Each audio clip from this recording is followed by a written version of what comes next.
Zəngəzur yolu ilə Azərbaycana, dolayı yolla isə Amerika Birləşmiş Ştatlarına və Avropaya xəbərdarlıq edirdi. Dini liderin müşaviri bildirib ki, İran sərhəddində Trump yolu ola bilməz. Azərbaycan bununla bağlı heç bir münasibət bildirməyib. O boyda İlham Əliyev Trump'dan görüşdü. Trump nə bilim yolu ora bura hay huy nə milyonlarla hədiyyə getdi Amerikaya. Milyardlarla yatırımlar Amerikaya söz verildi, gedən getdi. Amma o boyda İranın dini lideri. Trump yolu adı eşitmək istəmir deyir. Bir dənə cink səs çıxmır. Fikir verirsiniz mi? Rauf Arif oğlan belə bütün Türk küçüklər var hökumətdə. Hamı xarici düşmən deyəndə Rusiya deyir, İran adı çəkən yox. İran adı çəkmirlər. Bax fikir verin. Sayırlar, sayırlar. Ermənistan, Rusiya deyirlər, İran adı çəkmirlər. Bu Zəngəzur yolu Avropa və ABŞ üçün İrana qarşı müharibə başlatma bəhanəsi olacaq. Çünki ABŞ prezidenti Trump yalandan da olsa İranın nüvə obyektlərini məhv etdik dedi və nüvə söhbətini bağladı. Yenidən bu mövzuya qayıtmaq Trump üçün böyük zərbədir. Ona görə də yeni bəhanə Zəngəzur bəhanəsini ortaya atıb müharibəni başladacaqlar. Artıq görürsünüz ki, müharibə deyirlər. Kanallarımız müharibə deyirlər. Dostlar, qardaşlar, bax, mən deyəndə inanmırız. Ala bax, İrandan yenə bir gəldi bax, bunu paylaşırlar. Hətta bizimkilər də paylaşır. İran Trump marşrutuna qəti şəkildə qarşıyıq. Elə hamısı qarşı. Zavodlar, bax, mən demişdim, zavodlar bağlanır, fabriklər bağlanır. Zaten zavod, fabrik özlərinin idi. 3-5 dənə ölkədə olardı ya, olmazdı. Onlar da bağlanır. Metropoliten işçilərinin yarısı ixtisar edilir. Baxın, yanvarın birindən orduda ixtisarlar olacaq. Hətta polisdə də ixtisarlar olacaq. Çox ixtisarlar olacaq. Dövlət Gömrük Komitəsinin böyük bir hissəsini çıxardıb atacaqlar. Müdafiə Nazirliyindən böyük bir maxi, gizir çıxarışları olacaq.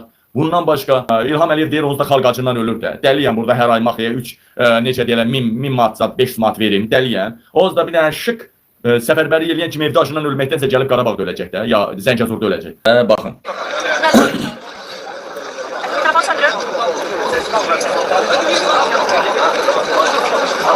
Etirazlar davam edir. Biz demişdik ki, iş yerləri bağlanacaq, aləm deyəcək bir yerə. Aləm deyəcək bir yerə.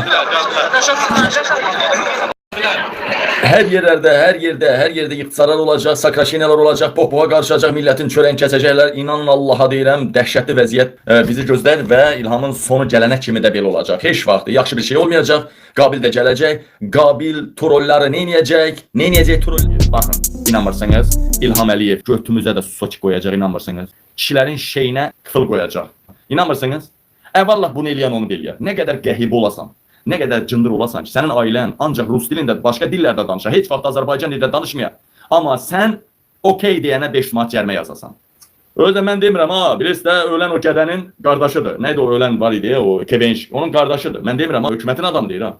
İndi qardaşı gördük, hökumətin tərəfini saxladı, hamı goruna söydü. İndi bu adam xalqın tərəfindən danışır. Bəli, belə bir qərar var, belə danışır. Baxaq. Əziz dostlar, televiziyamızda yeni cərimələr tətbiq olunub. Bu haqda daha ətraflı danışaq. Beləliklə, televiziya verilişində okey sözünü işlədən 500 manat cərimə olunacaq. Wow sözünə görə 500 manat, karoti sözünə görə 500 manat cərimə və gördüyünüz kimi mən uje 1500 manatlıq cərimə elədim. 2000 oldu. Uje dedi 2000 oldu. Vapşe uje. Bu nə deməkdir? Bu necə ki? Zaten sözümüzün bir hissəsi. İndi bu nə deməkdir? Nə demək? Niyə İran, Fars və yaxud digər ərəb sözlərindən də gəlmə sözlər var ki, təzə gəlmə sözlər? Xəbibi, bunu da desinlər də, sadəcə güya Rusiya ilə araları dəyibmiş. Güya Rusiya çeviriş eləyəcəkmiş. Aya pox deyir, qələt eləyir. İlham Əliyev Putinin sadiq tulasıdır və tulası olmağa da davam eləyəcək sonuna qədər. Deməli, yuxarıdan almışam bu məlumatı. İlhamın yanına. Neftin qiyməti 54 dollara düşdü. İlham Əliyev dəhşətli dərəcədə məyus oldu. Dövlət büdcəsi, bu ilki dövlət büdcəsi kəsirlə tamamlanacaq.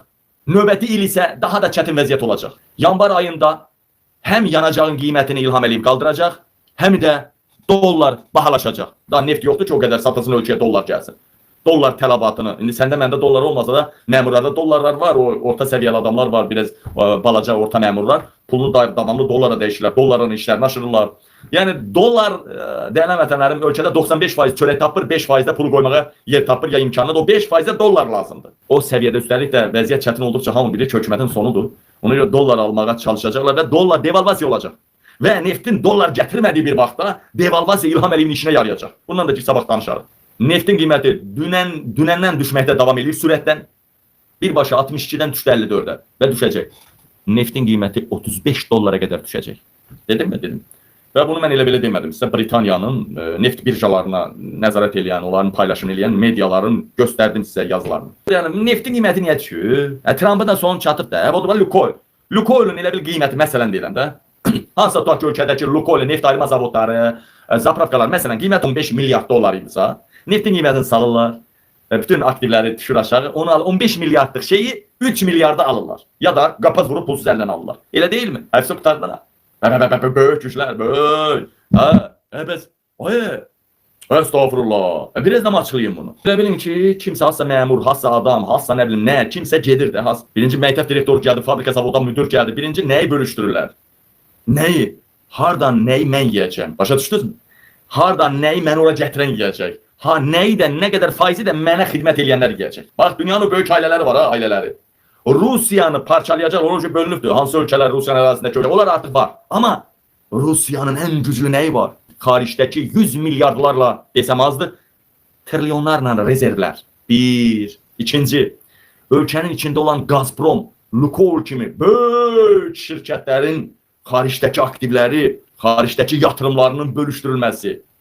Hansı ailəyə çatacaq? Trump'ın oğlu alır. Trump'ın oğlu kimdir? O azsa ailəyə bağlı Trump'ı öldürəcəklə qutarıcı etdi. Trump yeni bir ailə istəmirlər. Trump zaten öləcəkdir, 70 neçə yaşı var. Yəni, dəyərli vətənlər, birinci Rusiyanı parçalamamışdan, Rusiyanın həm içəridə, həm dışarıda olan aktivlərini bölürlər. Yaxın günlərdə Rusiyada, xəbər çatdır amma kizelab yuxarıdan. Yaxın günlərdə Rusiyada MDB dövlətlərinin toplantısı olacaq. Həmin toplantıda İlham Əliyev də iştirak edəcəyi gözlənilir. Lakin bu barədə mətbuata hələlik məlumat verilmir. Birinci məlumatı mən Qabil Türkoğlu verirəm. O toplantıya İlham Əliyev getməklə Avropaya konkret göstərəcək ki, mən Rusiyanın yanındayım. Amma İlham Əliyev özü bu tədbirə getmək istəmir. Çünki onun Avropa banklarında hələ də pulu var. Avropada daşınmaz əmlakları 10 milyardlarladır.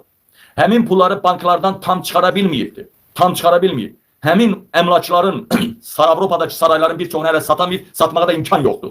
İcazə yoxdur. Avropa bilir, satışı dayandırır. Amma vəziyyət elə gətirdi ki, Putin artıq öz gücünü də nümayiş etdirməlidir. Yəni, mən tək deyiləm mesajını verməlidir. Buna görə də İlham Əliyev də xüsusi olaraq MDB toplantısında iştirak edəcək. Putinin sərt tələbidir. İndi bəlkə Avropadakı sərvət əldən çıxmasın. Ay Putin, çoxuna sən də şəriksən və yaxud yarı böyle bəlkə orada MDB toplantısına getməməyə bir vaxt tapar, amma hələ elə bir şey yoxdur. Düşünürlər. Bu da çox dəyərli məlumat idi. Sizə birinci əldən mən çatdırdım. Çok güzel bu